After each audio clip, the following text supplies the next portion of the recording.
Okay, so picture this, right? An emperor penguin in the middle of an Antarctic blizzard, and it's minus 40 degrees Celsius. Wow. And they're huddled together, all to protect a single egg. It's amazing. Now, fast forward a bit, summer comes around, and the same penguin's diving like 500 meters Wow. into near-freezing water to catch fish. To eat. Yeah, to eat, exactly. Yeah. It really blows my mind. Like, how does any animal, from those tough penguins to, us, keep everything working inside when it's so crazy outside? Well, and you know what's so fascinating about that is that it's not just about surviving in these extreme places. Keeping this internal balance is something that all animals have to deal with no matter where they live. That's so true. Yeah. And to really get this, we've been diving into Chapter 40, Basic Principles of Animal Form and Function. Right. And it's not just a boring textbook chapter. This thing's packed with the core ideas about how animal bodies are built and how they function. Absolutely. From the tiniest little cells all the way up to how they manage their energy. You know, when you think about it, understanding these basic principles is kind of like having the blueprint for the entire animal kingdom. I like that. Yeah, it gives you the context for how all these specialized organ systems that we might talk about later actually work and how they all fit together. Yeah, that makes sense. It's really the underlying logic of animal life, you know? That's cool. So our goal today is to pull out the most important stuff from this chapter for everyone listening. Right. We want to make those core theories super clear. They're really big ideas that are the foundation of animal biology, Yeah, and highlight those aha moments from research and case studies. for sure. And most importantly, we want to connect it all back to the real world so you can see why it matters. Absolutely. We're going for deep understanding without getting bogged down in the details. Definitely. Ready to explore. Yeah, let's do it. Okay, great. Let's start with a really powerful idea, the close connection between an animal's form, its anatomy, its structure, and its functions, physiology, how those structures work. Right. And the chapter starts us off right back with those penguins. Oh, yeah. You know, that thick layer of blubber they have? It's not just there for show. It's a direct solution to staying warm in freezing temperatures. Their form making the function of insulation possible. And they shiver, too. Yes, exactly. Their muscles contract really fast to make heat because they have muscles. Right, their form enables that function. And then there's that huddling behavior, a functional way to reduce heat loss by reducing their surface area. It's like their physical form is influencing their behavior. It's amazing how all these things work together. It is. You know, what's really interesting is how the laws of physics actually put limits on and also offer opportunities for how body plans evolve. Okay. Think about something as basic as an animal's size and its shape. Okay, yeah. So how does physics come into play there? Well, when an animal gets bigger, the forces acting on its body change a lot. Just imagine the skeletons of larger animals, on land vertebrates and arthropods, those with exoskeletons. They have to be way thicker than their smaller relatives just to support all that extra weight. Yeah, that makes sense. It's a basic engineering problem. Makes sense. Like a little insect can have those tiny, delicate legs, but those wouldn't even come close to holding up an elephant. Exactly. The chapter even mentions that debate about how fast a Tyrannosaurus Rex could run. Oh, yeah. Sounds like physics is key to figuring out if it could really chase down its prey. Right. If you think about the muscle mass needed for speed and the forces at play with an animal that size, there are probably physical limits on how fast something that massive could move. That's so interesting. Now, another thing all living cells need, and this is down to physics and chemistry, is to exchange materials with their environment. You got to eat and breathe, right? Well, they need to take in nutrients and oxygen, yeah, and get rid of waste products like carbon dioxide. Okay. That's pretty simple for a single-celled organism like an amoeba because they're directly in contact with their surroundings. Right, they're just swimming around in it. Yeah, exactly. But once you get to multicellular organisms with tons of cells layered on top of each other, that direct exchange isn't possible for most of the cells. Right, it becomes a problem. So how do larger, more complex animals solve that problem? Well, they need a way to get those essential materials in and the waste out efficiently, and evolution has come up with some amazing solutions. Okay, like what? Well, think about a simple organism like a hydra. It has this gastrovascular cavity that basically brings the outside world in close to its inner cells. Okay. Or a flatworm like a tapeworm, its flat shape maximizes its surface area for exchange. Right, so they're built for direct exchange. Exactly. But what about more complex animals? Well, that's where things get really interesting. Boy. We see these incredible adaptations, these highly folded or branched internal surfaces, Wow. like our own lungs, with their huge network of tiny air sacs called alveoli, or our intestines with their finger-like projections called villi, and even smaller microvilli on top of those. Oh. And our kidneys with their intricate system of tubules. It's amazing how much surface area is packed into those organs. It really is, and it's often way bigger than the entire surface area of our skin. That's wild. And all these delicate surfaces are inside the body, so they're protected, and the animal can keep a streamlined shape. Exactly. It's a brilliant system. It is. And so it's the interstitial fluid, the stuff that surrounds our cells, and the circulatory fluid, our blood, that connect those internal exchange surfaces to every single cell. Precisely. The blood picks up oxygen from the lungs and nutrients from the intestines, and then carries those vital things to the interstitial fluid, Right. which bathes the cells directly. And at the same time, it's taking away waste products to be eliminated. Exactly. It's a two-way street. So basically, having a complex body plan isn't just about being bigger. It's about having all these advantages. Right. You get better protection. With things like an exoskeleton, right? Exactly. And you get more sophisticated sensory organs. So they can perceive their surroundings better. Exactly. And more efficient digestive systems to process food. And then those specialized filtration systems, like the kidneys, help keep a stable internal environment. And that's super important for life on land, where things can change drastically. Yeah, that makes sense. This increasing complexity is organized in a really structured way. Okay. It starts with cells, the basic unit of life, and they group together to form tissues. Tissues. Those are collections of similar cells working together. Got it. Then different tissues combine to form organs. Okay. And groups of organs that work together to perform a major function become organ systems. Like the digestive system or the respiratory system. Exactly. Those are great examples. It's interesting that some organs, like the pancreas, can be part of multiple organ systems. Absolutely. It shows just how interconnected everything is. It does. And how efficient the body's organization is. I like that. The chapter uses the digestive system as a perfect example of how things are specialized. Okay, tell me more about that.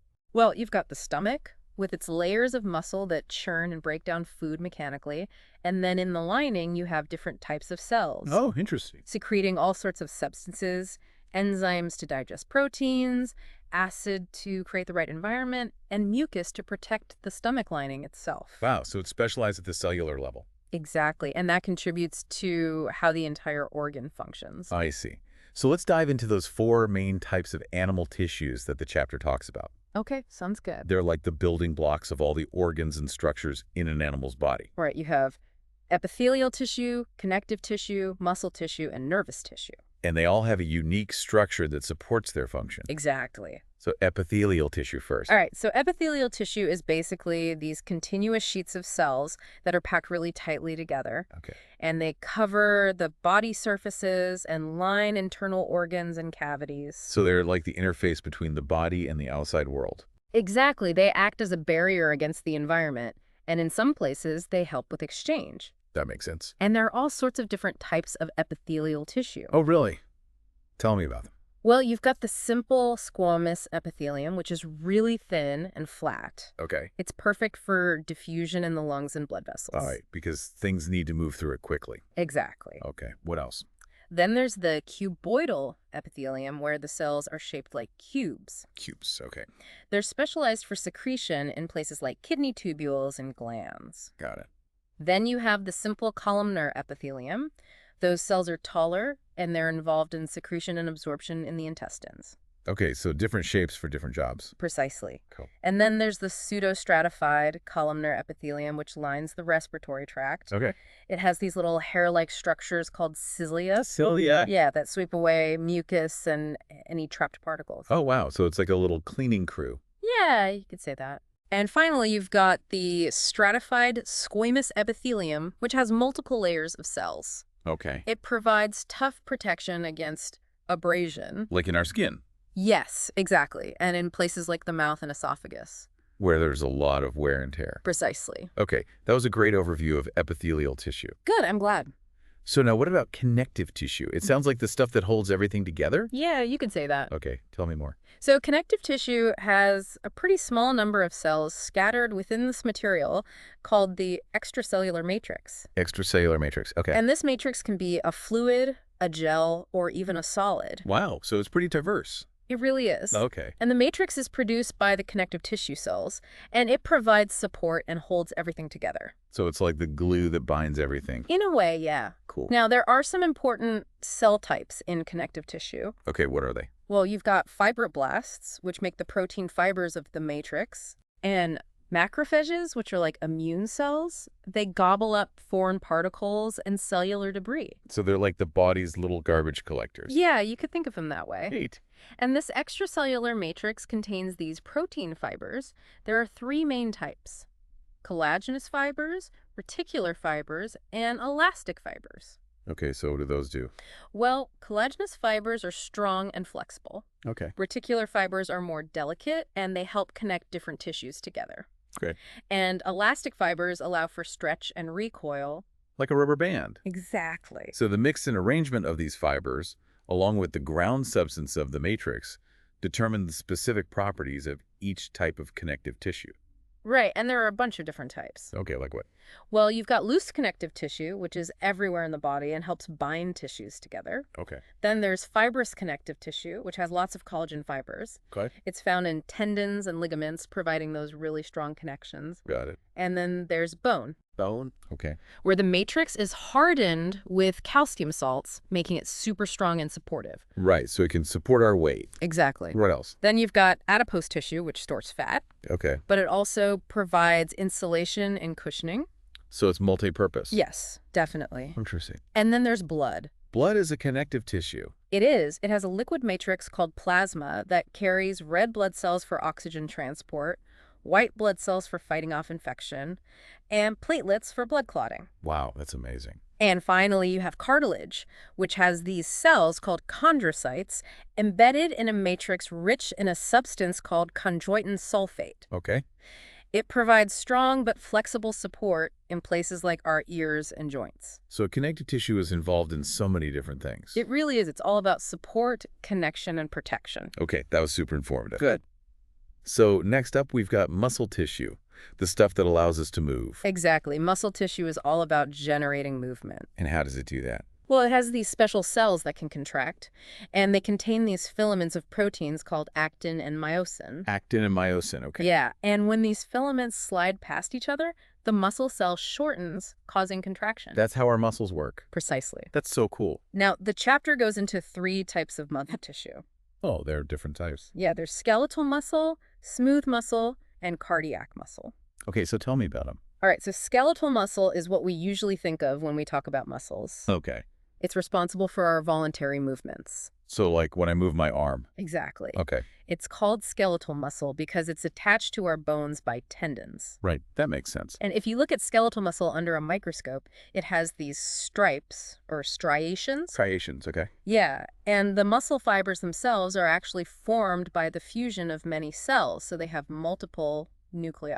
So they're like giant cells. In a way, yes. Interesting. Now, smooth muscle is different. Okay, how so? Well, it controls the involuntary movements of our internal organs. So things we don't have to think about, like digestion. Precisely. Okay. And it's called smooth muscle because it doesn't have those striations. I see. It looks smooth under a microscope. Exactly. Sight. Smooth muscle cells are spindle-shaped, kind of long and tapered at the ends. Okay.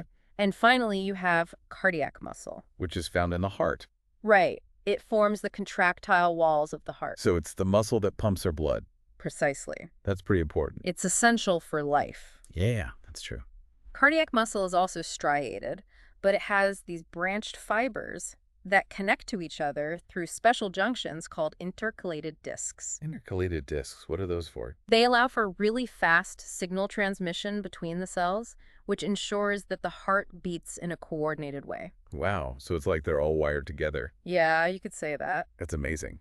And lastly, we have nervous tissue, the body's communication and control network. So this is the brain and nerves, right? Exactly. Nervous tissue is all about processing and transmitting information. Okay, so how does it do that? Well, it uses electrical and chemical signals. The electrical and chemical, interesting. Yeah, and the basic unit of nervous tissue is the neuron or nerve cell. Neuron. Yeah. And neurons are specialized to transmit these signals called nerve impulses. Okay.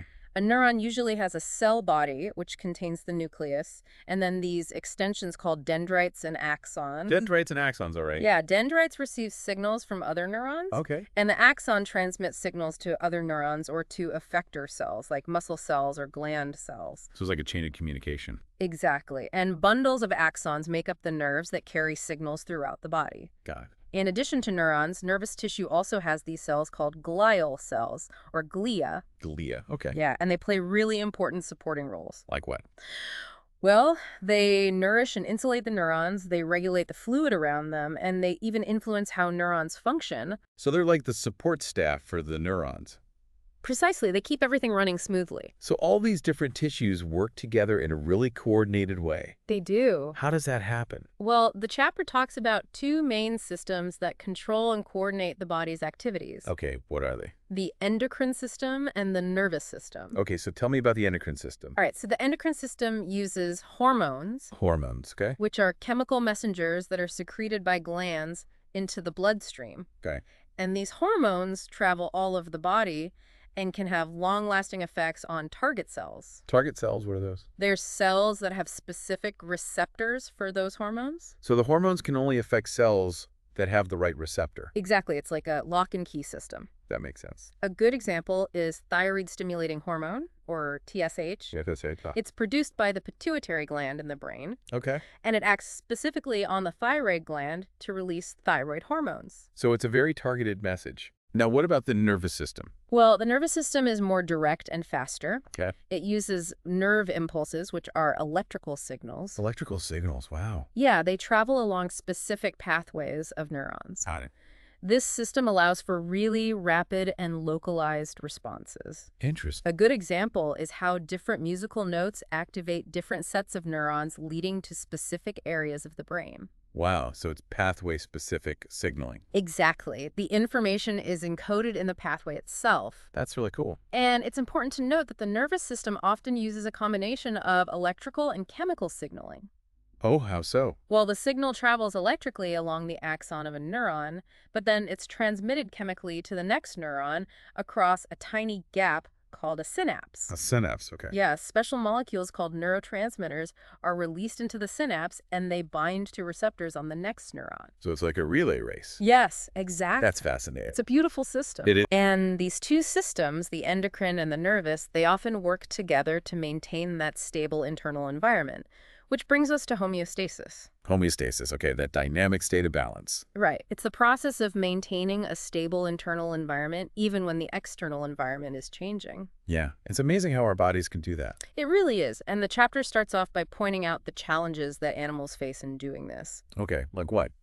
Well, they have to deal with fluctuations in temperature, food availability, water availability, all sorts of things. Right, so how do they cope with those challenges? Well, the chapter makes this important distinction between regulators and conformers. Regulators and conformers, okay. Yeah, regulators are animals that use internal mechanisms to control their internal environment, regardless of what's happening outside. So they can maintain a stable body temperature, even if it's really hot or really cold outside. Exactly. A good example is a river otter. Okay, They maintain a stable body temperature even when they're swimming in cold water. that's pretty impressive. It is. What about conformers? Conformers are animals whose internal environment changes along with the external environment. So they kind of go with the flow. Exactly. A good example is a largemouth bass. Okay, Its body temperature will change depending on the temperature of the water it's in. so they're more at the mercy of their environment. You could say that, but it's important to remember that an animal might regulate some things and conform to others. Okay, so they might regulate their body temperature, but conform to the salinity of the water. Exactly. They can be a mix of both. That makes sense. So homeostasis is really about maintaining this dynamic equilibrium. It's not a static state. Right, it's constantly adjusting. Precisely. And to do this, the body relies on sophisticated control systems. Okay, can you give me an example? Sure, the chapter uses this great analogy of a thermostat regulating room temperature. Okay, I like that analogy. So you set the thermostat to the temperature you want, let's say 20 degrees Celsius. Okay. That's the set point. If the room temperature drops below 20 degrees, the thermostat detects that change, which is the stimulus, Okay. and it activates the heater, which is the response. So it brings the temperature back up to 20 degrees. Exactly. And if the room gets too hot, the thermostat turns on the air conditioner to cool things down. So it's constantly monitoring and adjusting. Precisely. That's a really clear way to explain it. I'm glad it makes sense. So in biological systems, it works in a similar way, right? Absolutely. A change in an internal variable, like body temperature or blood glucose levels, acts as a stimulus. Okay. Special sensors detect that change. Okay. A control center, which is often the brain or certain glands, processes the information. Got it. And then a response is triggered to bring the variable back towards the set point. Just like the thermostat. Exactly. Huh. And the main way this happens is through negative feedback. Negative feedback. Okay, tell me more about that. So in negative feedback, the response to a stimulus reduces the original stimulus. Okay, so it's kind of like a counteracting force. Exactly. Can you give me an example? Sure, a classic example is sweating when we get too hot during exercise. Okay, yeah, that makes sense. So the increased body temperature is the stimulus, Okay, and the sweating is the response. got it. The sweat evaporates from our skin, which cools us down and brings our temperature back towards normal. So the response counteracts the stimulus. Exactly. It's this constant balancing act that keeps things in check. I see.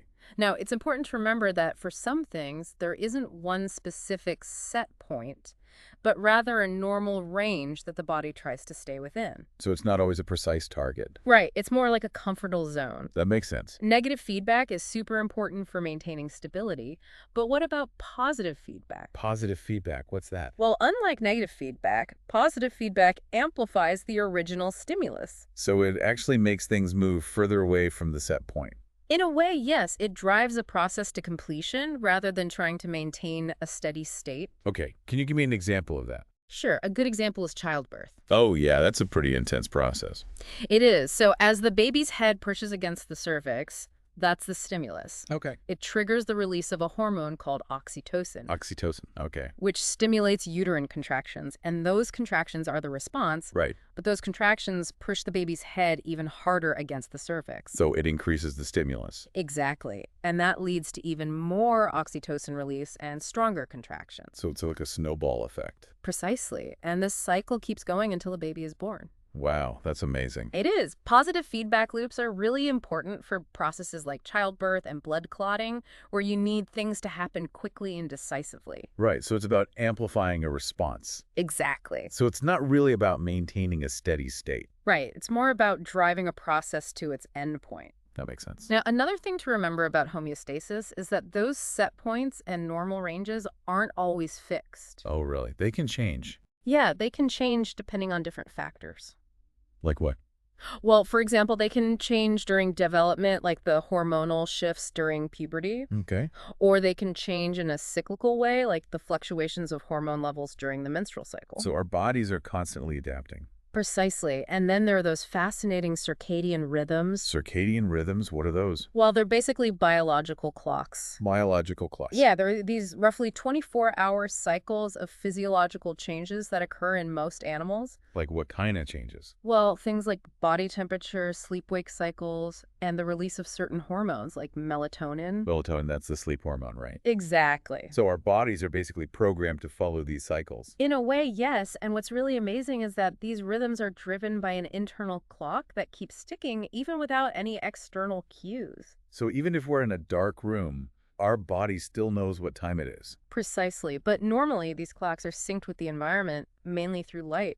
Okay, so that's why we get jet lag when we travel across time zones. Exactly. Our internal clock is out of sync with the new light-dark cycle, and it takes time for it to adjust. That makes sense. It's also worth mentioning that the scientists who figured out how these biological clocks work at the molecular level, they won the Nobel Prize in 2017. Wow, so it's a pretty big deal. It is. It's a fundamental process in biology. So our bodies have these internal clocks, and then they can also acclimatize to changes in the environment. Right. Acclimatization is a longer-term adjustment to environmental changes. Like when people move to higher altitudes. Exactly. Their bodies start to produce more red blood cells to compensate for the lower oxygen levels. Oh, that's interesting. Yeah, and our kidneys also adjust their function to help regulate blood pH in response to the changes in oxygen levels. So it's like our bodies are fine-tuning themselves. Precisely. That's amazing. It is. The human body is incredibly adaptable. It really is. So now that we've talked about homeostasis in general, let's focus on a specific aspect of it: thermoregulation. Thermoregulation, that's regulating body temperature, right? Exactly. Okay, so why is that so important? Well, our body temperature affects pretty much everything. Like what?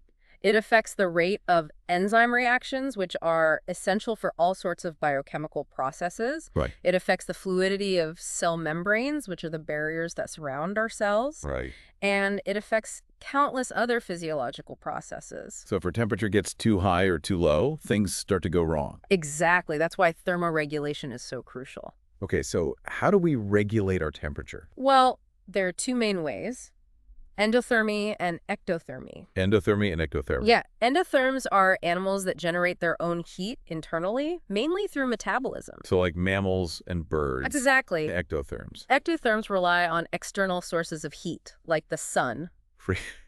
So reptiles and amphibians. Right, they're often called cold-blooded, but that's not really accurate. Why not? Because their blood isn't actually cold, it just matches the temperature of their surroundings. Oh, So they can still have a high body temperature if they're basking in the sun. that makes sense. Endothermy has its advantages, like being able to maintain a stable body temperature even when it's cold outside. Right, so we can stay active even in winter. Precisely, and it allows endotherms to live in a wider range of habitats. But it comes at a cost, right? Yeah, endotherms need to eat a lot more than ectotherms to fuel their metabolism. So ectothermy is more energy efficient. Exactly. It's a good strategy if food is scarce. So how do animals manage heat exchange with their environment? Well, there are four main processes: radiation, evaporation, convection, and conduction. Radiation, evaporation, convection, and conduction. Yeah, radiation is the transfer of heat through electromagnetic waves. Like the heat we feel from the sun. Exactly. Okay, what about evaporation? Evaporation is the loss of heat when a liquid turns into a gas. Like when we sweat. Precisely. The sweat evaporates from our skin and cools us down. Okay, and convection. Convection is the transfer of heat through the movement of fluids. So like the wind blowing on us. Exactly. Or the water currents when we're swimming. Got it. And conduction. Conduction is the transfer of heat through direct contact between two objects. Like when we sit on a cold surface. Exactly. The heat flows from our body to the colder surface. So animals have evolved a bunch of different ways to regulate their body temperature. They have. And a lot of those adaptations involve the integumentary system, which is the skin, hair, and feathers. Okay, so tell me about some of those adaptations. Well, insulation is really important for reducing heat loss. Insulation, okay. Yeah, things like fur, feathers, and blubber trap a layer of air close to the body. And air is a good insulator. Exactly. It prevents heat from escaping. So a thick coat of fur.